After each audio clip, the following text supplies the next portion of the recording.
Hello my beautiful souls! Welcome sa ating tarot reading sessions. Keep in mind, general reading po ito. Maaaring mag-resonate, maaaring hindi. Kunin nyo na lang po kung para sa inyo and leave the rest. Maaaring mag-shift na energies or magkabaliktad ang sitwasyon. Kaya kayo na pong bahala kung saan kayo nakalugar sa reading natin. Okay, let's see.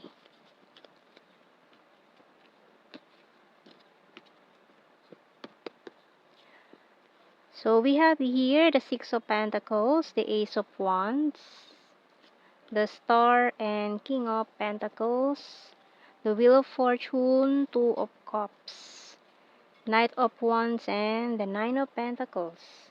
Okay, bottom card natin, the High Priest. Oh. Okay, so may specific sign tayo dito ng strong Aquarius energy. Okay? So, tingnan muna natin anong message ng Archangels. Okay, so kung matagal ka ng looking for love, single, looking for love, so maaaring ito na, aayon sa iyo ang tadhana ngayon with the Wheel of Fortune. So, it's your time to shine, ika nga.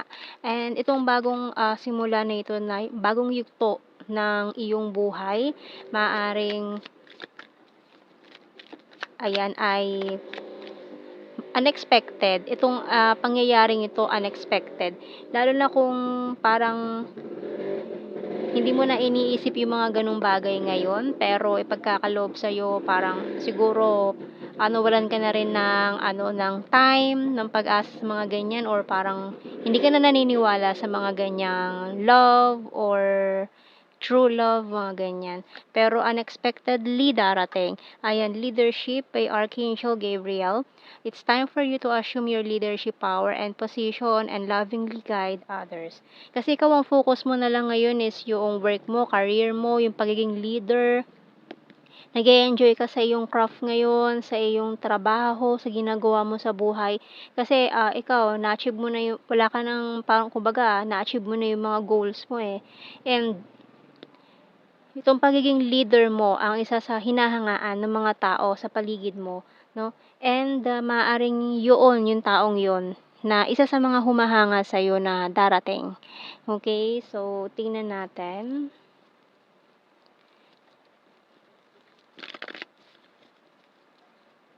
Kasi with this Nine of Pentacles natin, parang very intimidating ang dating mo, and kahit maraming taong gustong pumasok sa buhay mo, nahihiya sila, parang nai-intimidate sila sa aura mo kasi ang lakas ng dating mo, and you have this leadership quality pa na para talagang iniisip ng mga tao sa paligid mo na mahirap kang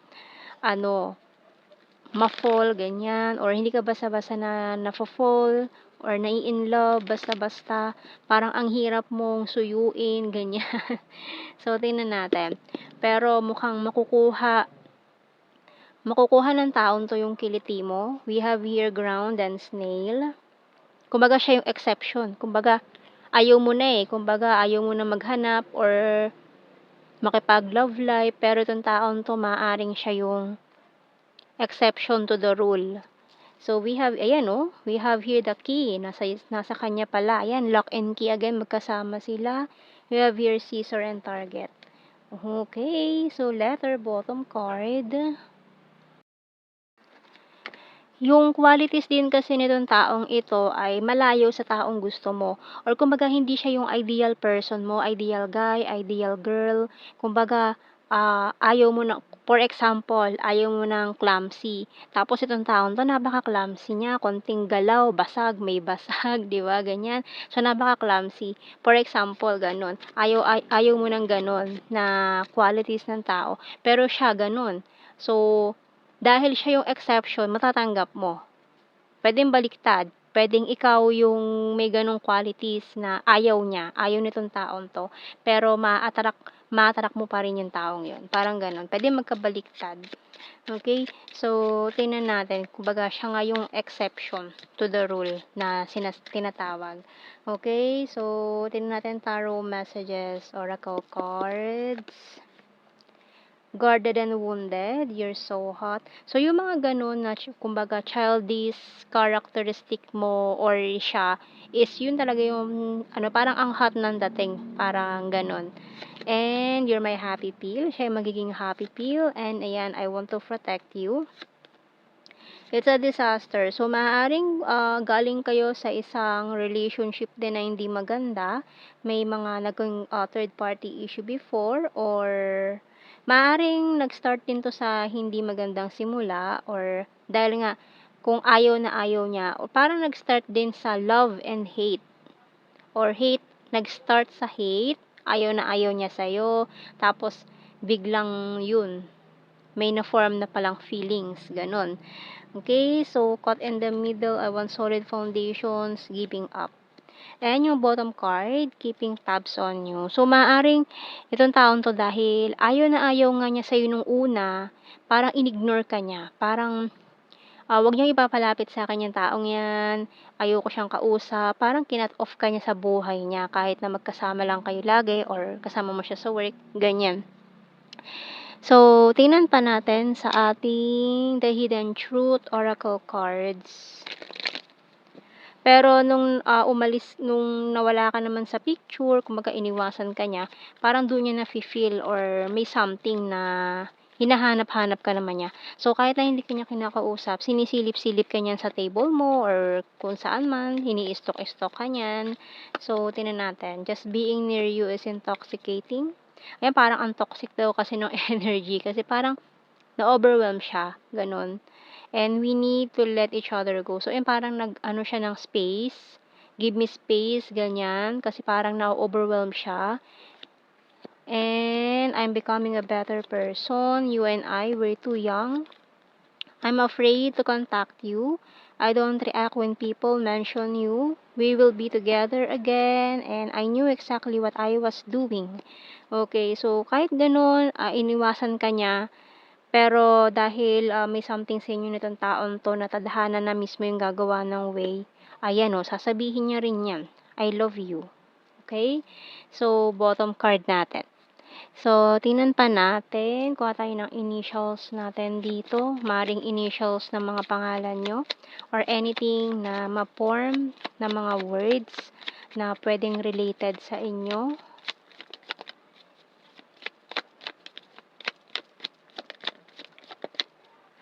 Okay.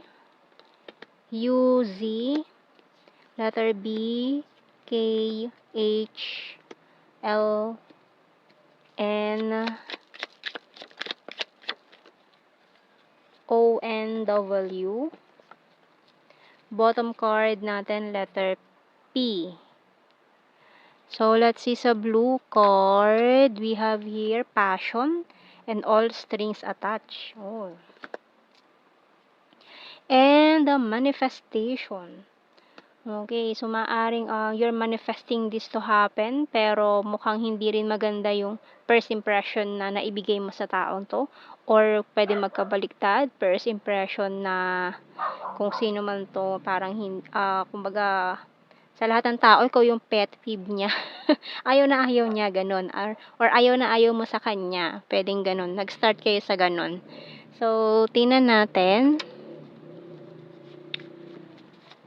sa general signs and messages. So, keywords na lang ito. Hindi na natin kailangan i-explain more. So, we have your province. So, maaaring ikaw ay galing sa province or nagkakalala kayo sa city. Ganyan.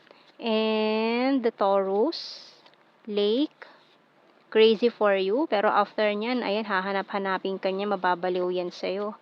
And very loyal. December, ex-lover, long distance. So, may pwedeng magkaroon din kayo ng long distance situation. Ayan, may mga plastic din dyan sa inyo sa workplace na maaaring nangingialam, nakikisawsaw, eye contact, need more signs.